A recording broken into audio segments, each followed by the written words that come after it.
ભરૂચની નવી વસાહત ખાતે ઉજવાતા ગણેશ મહોત્સવમાં ગૌરી ઉત્સવની મરાઠી મહિલાઓ દ્વારા શ્રદ્ધાભેર ઉજવણી કરવામાં આવી હતી। ભરૂચની નવી વસાહત ખાતે ઉજવાતા ગણેશ મહોત્સવમાં ગૌરી ઉત્સવની મરાઠી મહિલાઓ દ્વારા શ્રદ્ધાભેર ઉજવણી કરવામાં આવી હતી। છેલ્લા ઘણા વર્ષોથી નવી વસાહત ખાતે કદમ શ્રીજી યુવક મહારાષ્ટ્ર મંડળ દ્વારા ગણેશ મહોત્સવની ઉજવણી કરવામાં આવે છે, જેમાં મહારાષ્ટ્રીયન મહિલાઓ દ્વારા પરંપરા મુજબ ખૂબ જ પ્રખ્યાત ગૌરી પૂજાની ઉજવણી કરવામાં આવી હતી। ગૌરી માતાને આહવાન કરી તેઓનું સ્થાપન કરી પૂજન અર્ચન કરવામાં આવ્યું હતું। આ બાદ 8મા દિવસે પૂજન કર્યા બાદ 9મના દિવસે વિસર્જન કરવામાં આવશે।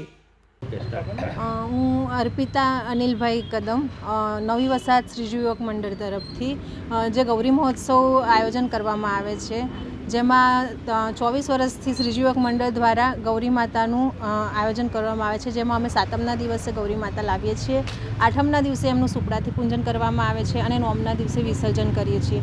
ગૌરી માતા પાસે આપણી જે પણ મનોકામના હોય એ માંગવાથી પૂરી થાય છે અને એ બધા ભાવિક ભક્તોની શ્રદ્ધા છે જ।